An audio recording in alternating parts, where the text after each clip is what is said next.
Boa noite. Olá, Rafaela, tudo bem? Pessoal, deixe então um oizinho que a gente vai estar fazendo o controle de presença por meio do nosso chat de hoje, tá bom? Oi, Vinícius, Matheus, sejam bem-vindos. Tudo bem com vocês? Eu tenho que olhar no chat também. Tá ótimo. Vai ficar mais fácil.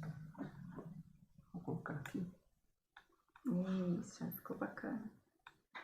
Tudo bem, pessoal? Vocês estão me ouvindo bem? Me vendo bem?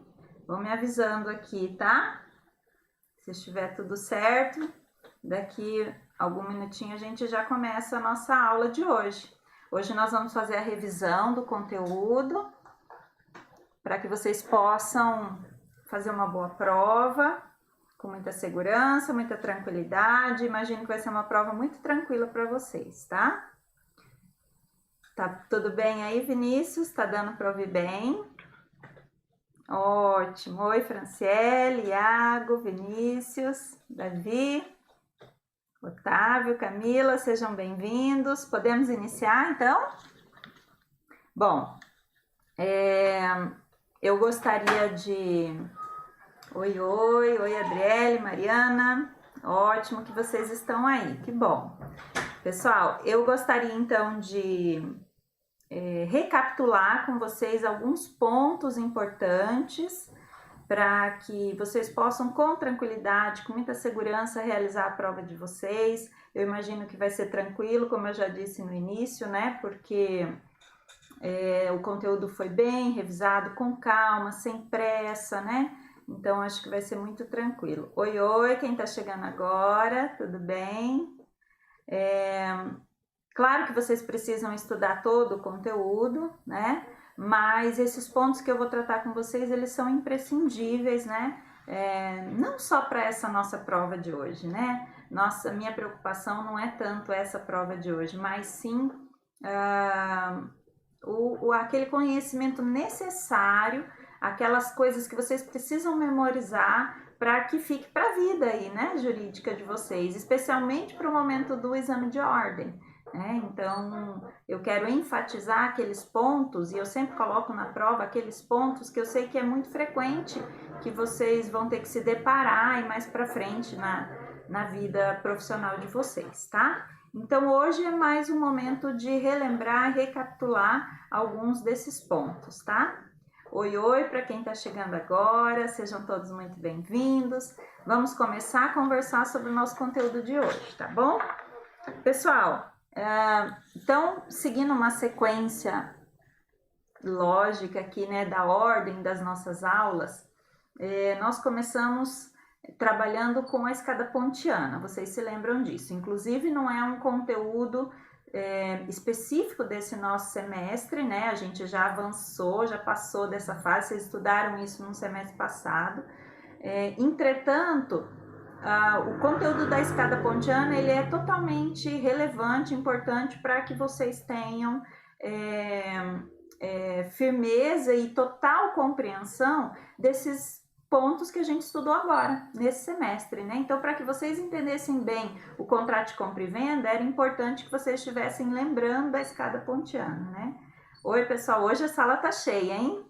Fico feliz de vê-los aqui, ó, a Tayla, Mariane, Bruno, ótimo que vocês estão aqui. Se vocês tiverem qualquer dúvida, pessoal, fiquem à vontade para perguntar aqui, né? Boa noite, gostou da decoração, Gabriel? Hoje tá bonita a decoração aqui atrás, né? É isso aí, pessoal. Bom, vamos lá, né? Então, escada pontiana, vamos adiantar aqui o nosso tempo, nosso horário, né?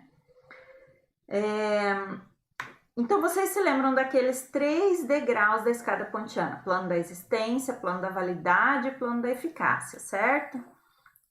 Os temas que nós estudamos aqui, com contrato de compra e venda e cláusulas especiais de compra e venda, elas se ligam de uma maneira muito corriqueira com esses planos, mais especificadamente ainda, o terceiro plano, plano da eficácia, né?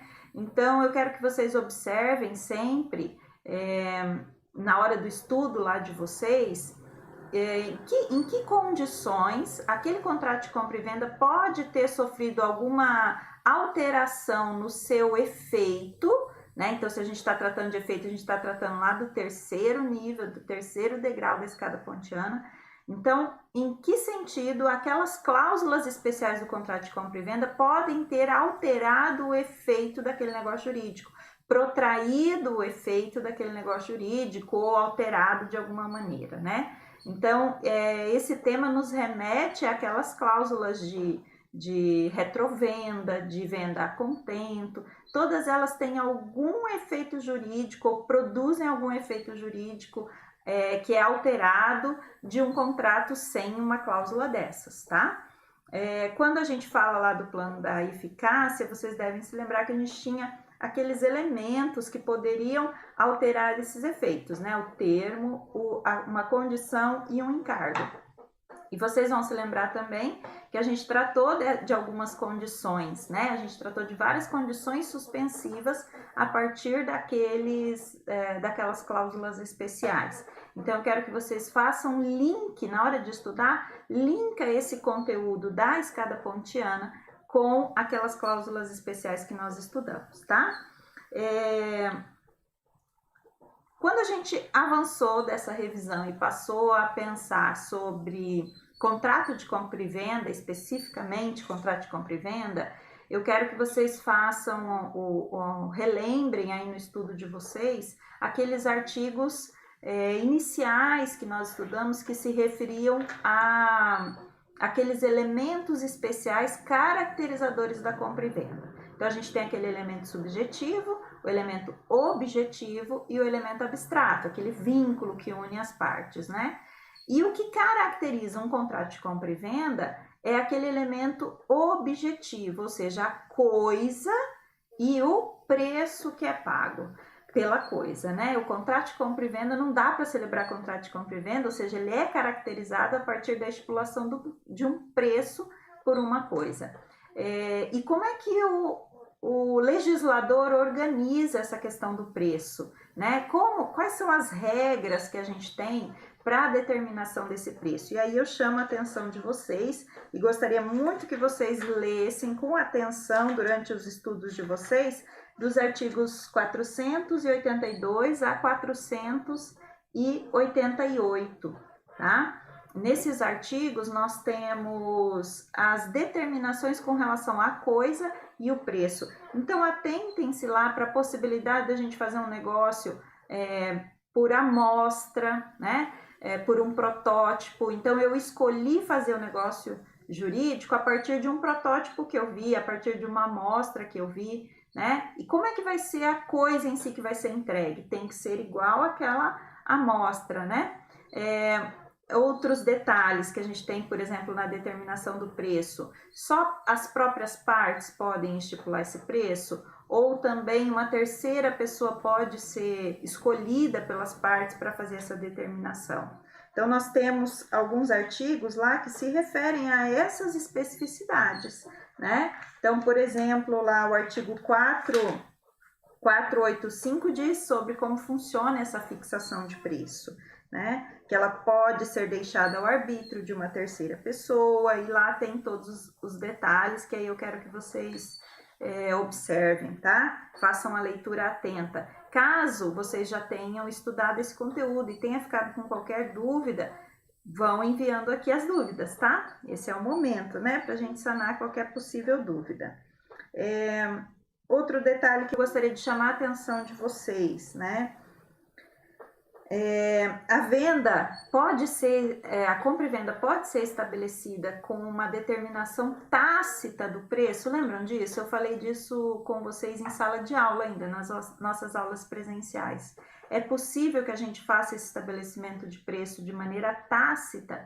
Sim, é possível, né? Então, se a gente tem um comprador recorrente, um vendedor recorrente, e a gente tacitamente acaba não estabelecendo expressamente aquele valor daquele preço, a gente vai entender que esse preço foi estabelecido tacitamente, considerando o valor que recorrentemente aquele vendedor emprega naquele produto, né?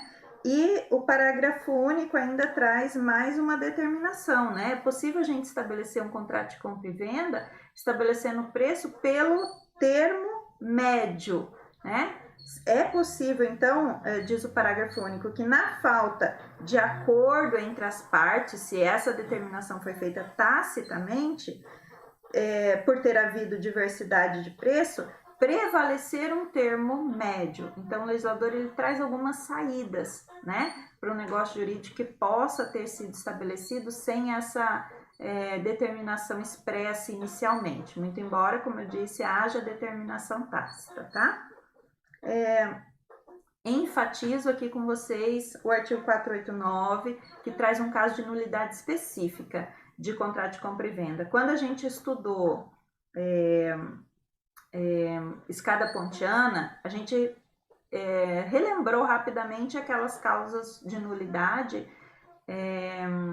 que são gerais para todo contrato de compra e venda, mas, aliás, para todo contrato, né? E o de compra e venda, ele tem cláusulas de nulidade e de anulabilidade específicas. Por exemplo, o 489, uma nulidade, e o 496, um caso de anulabilidade. Então, peço a gentileza de vocês para darem uma lida, relembrar como isso funciona, foi também estudado em sala e comentado aqui com vocês. O 497 também traz um caso ou uma situação de nulidade. Então, peço a vocês que relembrem esses pontos, que são pontos importantes aqui da matéria para vocês, tá? Deixa eu só verificar aqui com vocês.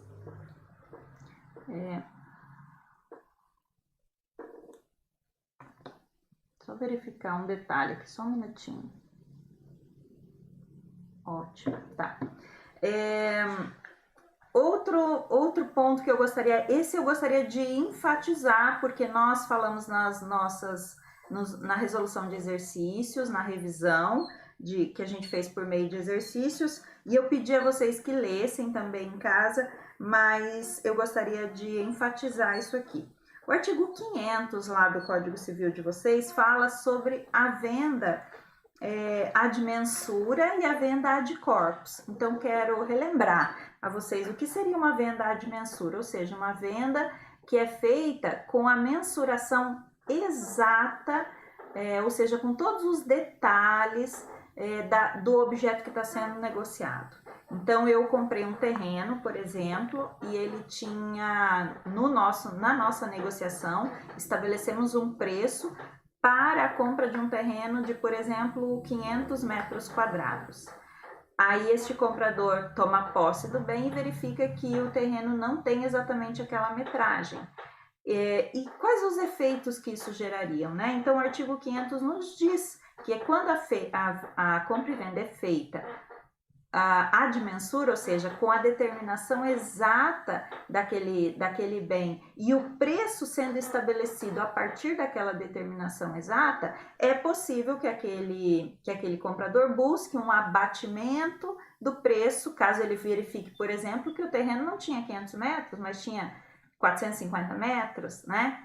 Ele pode buscar um abatimento do preço, ou ele também pode buscar a resolução daquele contrato, tá? Mas também o artigo 500 nos traz a possibilidade de compra feita ad corpus, ou seja, eu fiz um negócio jurídico no qual eu estabeleci um preço que a gente chama de preço fechado, né? Eu comprei de porteira fechada, eu comprei o bem, não exatamente pela metragem que ele tem, mas ele na sua integralidade do jeito que ele é. Então, eu posso comprar a fazenda, assim, e aí não vai me importar se ela tem 1 hectare a mais ou a menos. Quando eu faço a venda, assim, ad corpus, tá? Esses detalhes estão previstos lá no artigo 500, e eu acho que fica fácil de vocês entenderem isso, né? O que é essa venda ad corpus a partir dessa observação que eu fiz para vocês, tá? Então, façam a leitura lá, por favor. Depois disso, desses destaques aí que eu chamo a atenção para vocês do contrato de compra e venda, eu gostaria de relembrar com vocês sobre a retrovenda, né? Retrovenda é aquela possibilidade de reivindicação da coisa vendida. Então, eu vendi, sou vendedora da coisa, mas eu me reservo o direito de reivindicar, de reaver a coisa dentro de um determinado prazo específico. Givanildo, professor, isso dá BO em terreno, imagine área rural. Sim, Givanildo, dá. O ideal é que, acho que você deve estar se referindo à venda de corpos, né? Não sei, deve ser isso. O ideal é que a gente faça a venda ad mensura, né? Eu gosto de especificar todos os detalhes do negócio jurídico, quanto mais melhor, mais seguro para ambas as partes. Mas é possível fazer ad corpus? É possível, né? E o legislador não proíbe, ele só traz os efeitos e diz quais são os efeitos, e são efeitos diferentes, né? Mas é possível fazer sim, tá? Então, falando da retrovenda, eu quero que vocês observem lá com relação a todas aquelas cláusulas especiais, retrovenda, venda a contento, venda sobre documento, enfim. Observem sempre para que tipo de bem a gente vai direcionar esse tipo de cláusula especial. Então, retrovenda, a gente vai fazer para bens imóveis, certo? Para bens imóveis. Então, eu posso... Georreferenciamento derruba muito negócio rural, com certeza, né? Essa possibilidade de determinação específica pode melar o negócio, né? Pode trazer um elemento que desfaz ou desfaz mesmo o interesse da parte pelo próprio negócio jurídico que está sendo celebrado, né? Bom, então, retrovenda, possibilidade de reivindicar a coisa vendida, né? Então, o vendedor se reserva aquele direito de reivindicar a coisa vendida dentro do prazo estabelecido pela lei, que vocês se lembram, foi bem enfatizado em sala de aula, né? Em sala de aula não, em sala virtual, né? Que é o prazo máximo de 3 anos, podendo ser estabelecido de comum acordo entre as partes um prazo menor, mas não maior, né? Se trata de uma condição, né? Lembra que a gente estava falando lá do terceiro nível da escada pontiana? Se trata então de uma condição. Que mais? Que detalhe importante para tratar com vocês. Qual seria o valor do bem, então, nesse direito de reivindicar a coisa, de reaver a coisa? Qual seria o valor que aquele vendedor deveria pagar para aquele comprador primeiro, né? Seria só o valor que ele pagou? E aí vem a lei até a jurisprudência e nos diz, ele vai ter direito de reaver a coisa pelo valor pago, com os devidos acréscimos e correções monetárias, né? Então, se o bem valorizou, eles podem estar estipulando um valor maior, então não necessariamente precisa ser só aquele valor que foi pago há 2, 3 anos atrás. E um detalhe que vocês têm que recordar também, a gente pode buscar o valor também das benfeitorias necessárias. Pela determinação da lei, lá no artigo 505, exatamente, no 505, a gente tem expressamente previstas benfeitorias necessárias. Mas vocês devem se lembrar, que eu comentei também em sala de aula, que é possível que esse vendedor ou esse comprador possa buscar também as benfeitorias úteis. Vocês se lembram disso? Por entendimento jurisprudencial, a benfeitoria útil também pode ser reembolsada. As voluptuárias que não, né? As benfeitorias voluptuárias, elas devem ser acordadas entre as partes. Então, fazemos a cláusula de retrovenda e já estipulamos ali que fica determinado que caso aquele vendedor queira reivindicar a coisa, aí neste caso ele teria de pagar, né, ao comprador o valor do bem, da benfeitoria necessária, útil e voluptuária. Só nessa situação a benfeitoria voluptuária vai ser exigida, né, pelo comprador. Caso contrário, as necessárias por força da lei e as úteis por por força jurisprudencial, tudo bem? Pessoal, com relação à retrovenda, os pontos assim que eu gostaria de enfatizar com vocês eram estes, tá? Mas repito, né? Se vocês estiverem com qualquer dúvida, por gentileza encaminhe aqui, tá? Com relação a esse ponto. Senão eu vou avançando aqui nos próximos temas, tá? Venda a contento, né? A venda a contento, o que é muito importante que vocês se recordem sobre a venda a contento? Givanildo, benfeitorias para exploração de ramo de atividade? Não entendi. Você quer me perguntar, Givanildo, se é alguma benfeitoria específica? Não entendi aqui a sua colocação, tá? Enquanto isso, eu vou avançando aqui, tá, Givanildo? Se você quiser explicar melhor, tá bom? A venda a contento, pessoal, vamos relembrar alguns pontos importantes da venda a contento, né? Primeiro ponto se refere a bens móveis, enquanto retrovenda bens imóveis, aqui a gente vai estar tratando mais especificamente de bens móveis.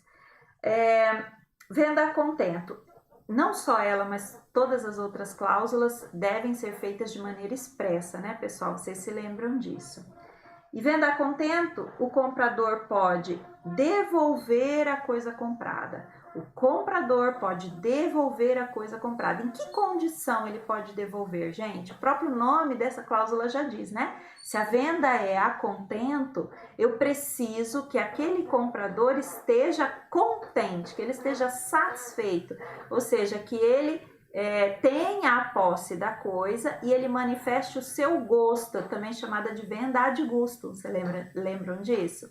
Então, a venda a contento é aquela na qual o comprador vai poder não efetuar na sua plenitude ou não chegar à plenitude do contrato de compra e venda, caso ele não tenha o gosto pela coisa, ou seja, ele teve a posse do bem, mas não gostou, e ele então desfaz aquele vínculo, certo? Ou ele confirma aquele vínculo. Então, nessa venda a contento, a cláusula suspensiva que a gente tem é exatamente até que haja a manifestação daquele comprador dizendo que de fato ele gostou do bem, e ali a gente encerra ou entra na plenitude do negócio jurídico com toda a produção de seus efeitos, tá certo?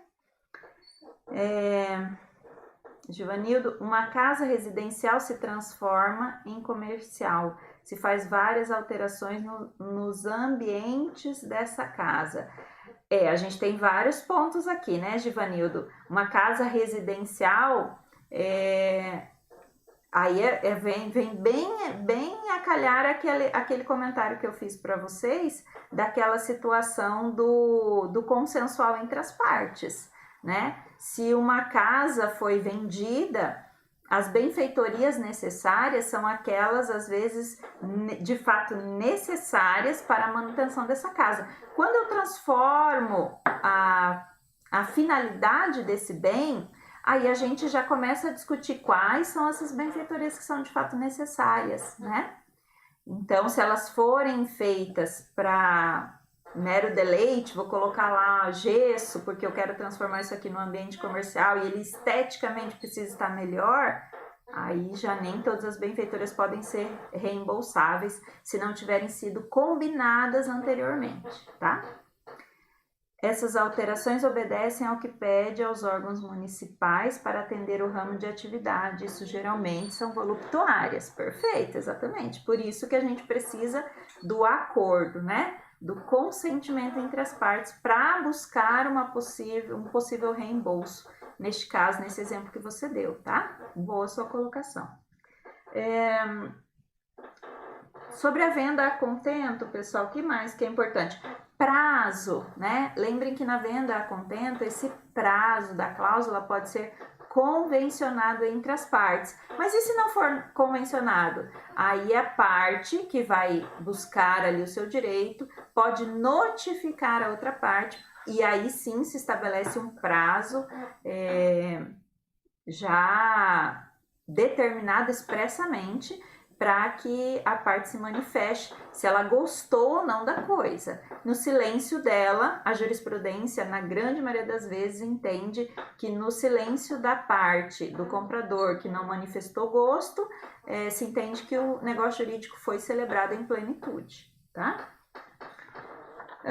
Depois disso, nós passamos ao estudo da venda com reserva de domínio, né? A venda com reserva de domínio, ela se refere mais especificamente para bens móveis, ela é direcionada, na grande maioria das vezes, para bens móveis e para bens infungíveis. Lembram-se, né? Bens infungíveis, aqueles bens insubstituíveis.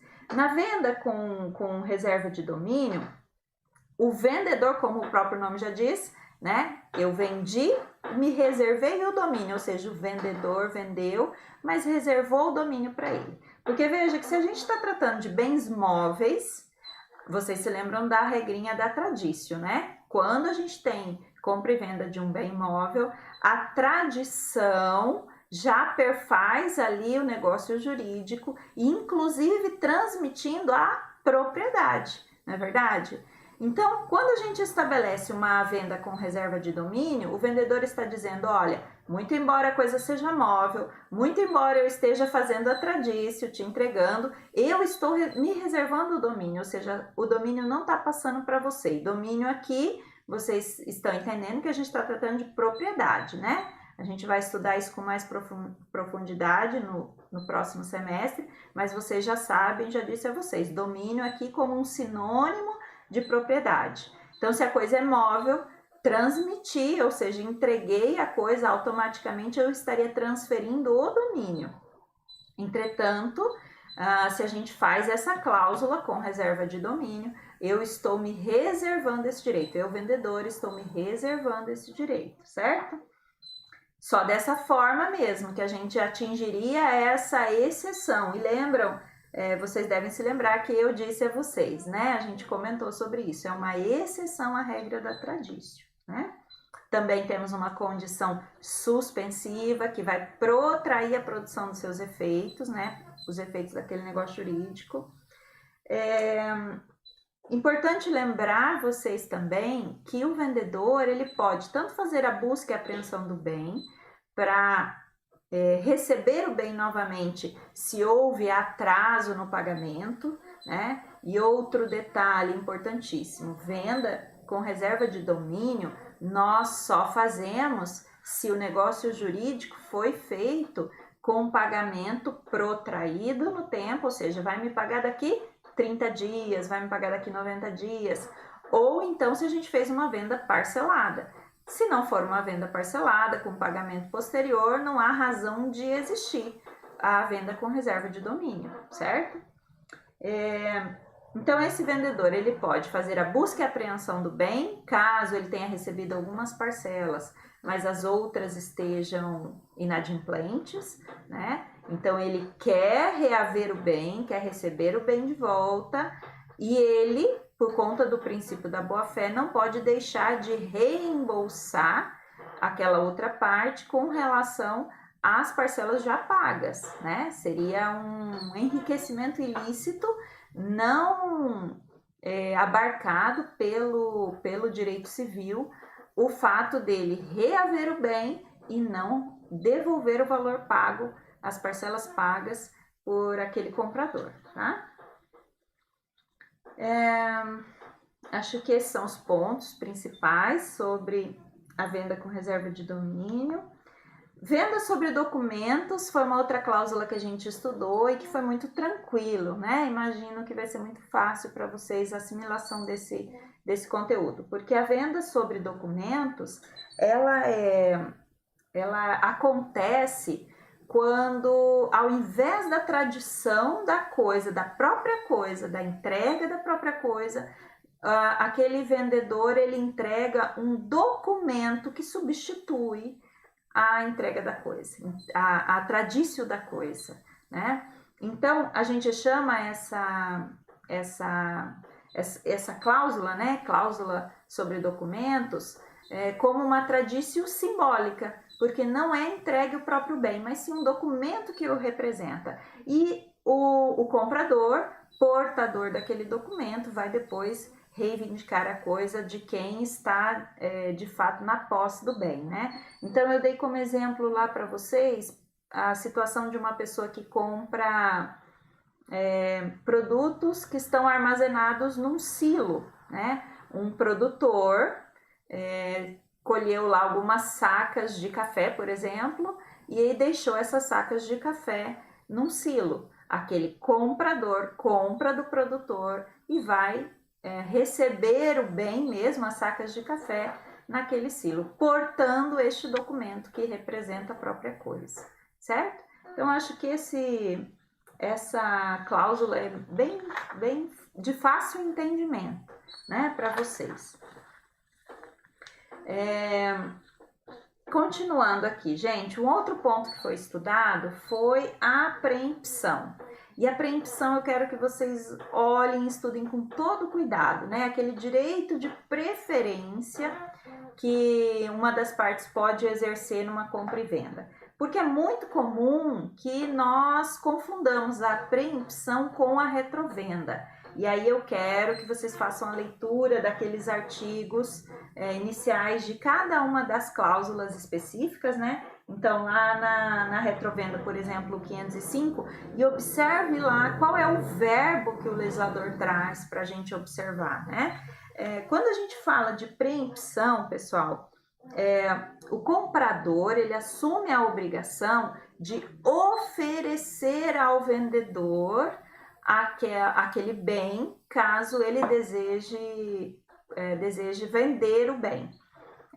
Veja, observa, nós não estamos falando da obrigatoriedade de efetuar essa compra e venda novamente, né? O que nós estamos falando é da obrigatoriedade de oferecimento do bem àquele antigo vendedor.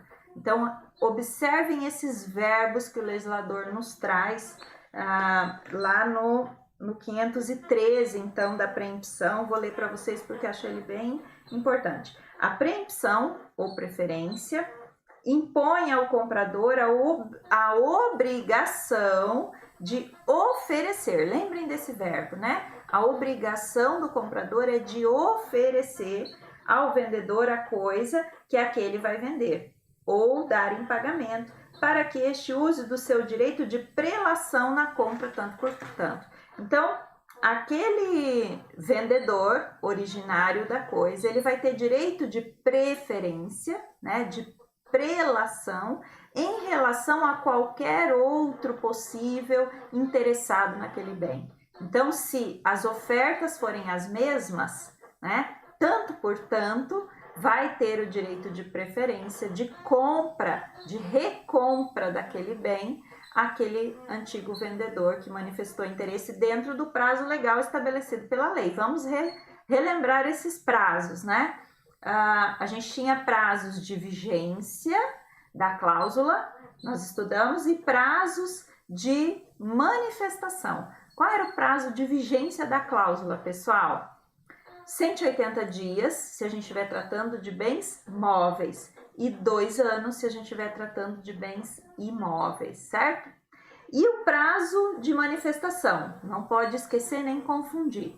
3 dias para bens móveis e 60 dias para bens imóveis, certo? Então, lembre que a gente tem prazo de vigência da cláusula e prazo de manifestação. Quando a parte é chamada a exercer o seu direito de preferência, quanto tempo ela vai ter para se manifestar? 3 dias ou 60 dias, tudo bem? Que mais que era importante? Imagino que com relação...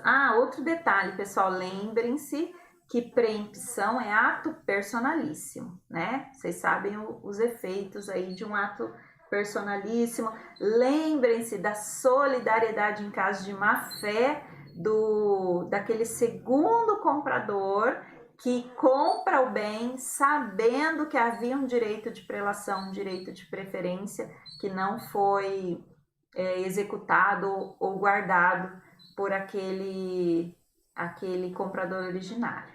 Tudo bem? Lembrem-se disso. Vocês, eu chamo a atenção desse ponto da solidariedade, porque vocês se lembram que quando a gente estudou solidariedade, só havia duas formas de nós estabelecermos a solidariedade no negócio jurídico. Ou pela manifestação de vontade das partes, ou por determinação legal. E aqui a gente tem um caso de determinação legal, então, tá? Observem isso. Na sequência, depois desse estudo, nós passamos ao estudo dos contratos de empréstimo, não é verdade? Estudamos primeiro o comodato e depois estudamos o mútuo. Com relação ao comodato, gostaria de lembrar com vocês que quando a gente está tratando de comodato... Oi, Bruno. 3 dias? Prazo de manifestação? Você está falando da preempção? Prazo de vigência 180, bens móveis, tá certo. 2 anos, bens imóveis. E 3, se deixou sem nada. 3 dias.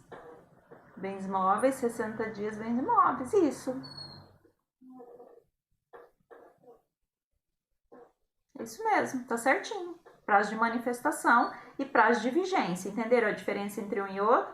Prazo de vigência da cláusula. Então, fizemos o contrato de compra e venda hoje e fizemos a cláusula, né, específica lá de preempção. Por quanto tempo aquela cláusula vai ter vigência naquele contrato?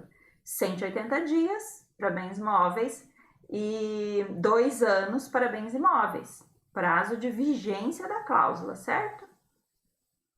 Isso, compreendido aí, Bruno? Agora, depois que eu fiz a cláusula, aí a parte vai exercer esse direito. O comprador vai lá e oferece para o vendedor, diz: vendedor, eu quero vender, você quer comprar? Qual é o prazo para esse vendedor se manifestar? Ou seja, prazo de manifestação: 3 dias para bens móveis, 60 dias para bens imóveis, certo? Compreendido?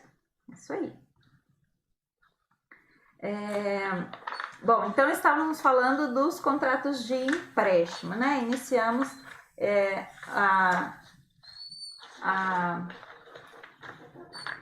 aqui ao nosso remember, né? De comodato. Pessoal, comodato, lembrem-se, coisa infungível, que vocês associam sempre com coisa insubstituível, né? Para bens móveis ou imóveis? Os 2. Tem que lembrar que comodato para os 2. O que mais que a gente tem de ponto muito importante? Também é contrato personalíssimo, né? Lembrem-se disso. Prazo temporário, né? Vocês recordam aí que a gente tem essa estipulação do comodato sempre por um prazo temporário, ou seja, vamos estipular, né, algum prazo, porque senão a gente já transmuta aquele contrato num outro tipo de contrato se ele for para sempre, né? Gostaria de lembrar com vocês também, outro ponto importante, os direitos do comodatário e os deveres do comodatário, né? Lembram-se disso? Então, o comodatário, ele pode usar a coisa, claro, né? Ele tem a posse do bem, e ele deve reembolsar as benfeitorias. Importante lembrar disso, certo? Deveres: guardar, conservar a coisa, né? Restituir, devolver no momento, é um contrato de empréstimo, né? Então, daqui a pouco ele vai ter que devolver. E também a solidariedade dos comodatários. Lembrem-se desses pontinhos que tratam de solidariedade, porque eles estão espalhados no Código Civil de vocês. Então, todo tema que a gente trabalha, que vocês observam que há ali um ponto de solidariedade, procurem fazer essa fixação na memória de vocês, tudo bem? O que mais que a gente tem de importante? Com relação ao mútuo, pessoal, mútuo, então, diferentemente do comodato, é o empréstimo de coisa aqui fungível, substituível, né? E de coisa móvel, de coisa móvel, certo? Não pode esquecer esse detalhezinho e essa diferença entre comodato e mútuo. Isso é muito importante. Isso já diz bastante para vocês, né? Quando a gente trata de mútuo, se você se recorda que a gente está tratando de coisa móvel, isso já clareia, vai ficar mais ampla a visão para vocês, para recordar de todos os artigos do Código Civil que se referem a esse tipo de empréstimo. Nas nossas aulas, um aluno perguntou assim, professora, acho que foi até na turma da manhã, professora, mas fala-se muito em mútuo da casa própria. E eu disse a ele, olha, mútuo a gente faz de coisa móvel, não de coisa imóvel. Mas por que então que se usa essa expressão? Né? Vocês já devem ter ouvido falar sobre isso quando se fala sobre aquele Minha Casa Minha Vida, né? Projeto da Minha Casa Minha Vida. O mútuo que a gente faz, se é de coisa móvel, então não é da própria casa, né? Essa expressão mútuo da casa própria não é tecnicamente muito adequada. Na realidade, o mútuo que nós fazemos, ou seja, o empréstimo que nós fazemos, é do dinheiro para pagar a casa própria, né? Do projeto lá, Minha Casa Minha Vida. Então, o empréstimo é do dinheiro, que é coisa fungível por excelência, né? Então, recordem-se disso, sempre mútuo de coisa móvel. Quero observar aqui com vocês, façam a leitura do artigo, salvo engano, 588 e 589, que eu anotei aqui, que se refere ao mútuo de pessoa menor. É possível que pessoa menor faça esse contrato mútuo? E quais são esses efeitos? Nós estudamos isso também na resolução de questões. Vocês se lembram? Tinha uma questão lá que a gente tratava sobre esses efeitos. Então, peço a gentileza de vocês de recordar esse ponto, que ele é bem importante, tá? E outro ponto também importante é do mútuo feneratício. Lembra que é possível que a gente faça o mútuo oneroso? Porque, em regra, o mútuo é gratuito, né? Mas é possível que a gente faça o mútuo oneroso? Quando a gente faz mútuo de dinheiro, já há uma presunção legal de que, neste caso, o nosso mútuo é feneratício, ou seja, é oneroso. E há, então, a possibilidade de cobrança de juros, né? Dentro dos limites legais, que nós conversamos também em aula, né? Quais são esses limites, mas é possível a cobrança de juros nesse caso, sem descaracterizar o contrato de empréstimo, certo? Queridos, as anotações que eu fiz com relação aos pontos mais importantes para relembrar aqui na nossa aulinha de revisão eram esses pontos. Eu gostaria de saber de vocês se ficou alguma dúvida, algum ponto que talvez eu não tenha comentado aqui com vocês, algum artigo do Código Civil. Independente aqui da manifestação de vocês neste momento, eu vou estar à disposição de vocês, tá? Caso vocês tenham qualquer dúvida, é só entrar em contato comigo, que eu posso ainda estar respondendo possíveis dúvidas, sanando possíveis dúvidas aí de vocês, tá bom? Eu vou aguardar aqui mais uns minutinhos para ver se vocês têm qualquer dúvida, qualquer manifestação. E aí já está dando aqui o nosso horário, né? Um pouquinho até passado do nosso horário. E aí, se não houver dúvidas, a gente pode encerrar a nossa conversa de hoje, tá? Eu quero que vocês relembrem com atenção esses pontos que foram passados aqui e façam uma prova com muita tranquilidade, muita segurança, porque eu sei que vocês estudaram e que a matéria foi passada assim em exaustão. Vocês viram que eu enfatizo aqueles pontos principais, que eu quero que fique guardado aqui na memória de vocês, né? Então, eu não tenho dúvida de que esses pontos foram tratados com muito cuidado e que vocês vão conseguir fazer uma prova assim com excelência, tá? Ivanildo, não? Nenhuma dúvida aí, Ivanildo? Tudo beleza? Então tá bom, pessoal. Se vocês estão tranquilos aí, eu fico bem feliz. Espero que vocês façam uma ótima prova, tá bom? Eu vou me despedir aqui de vocês, então, e fico aguardando as provinhas lá de vocês, tá certo? Um grande abraço a todos, beijos e até a próxima. Tchau, tchau. Tchau, tchau.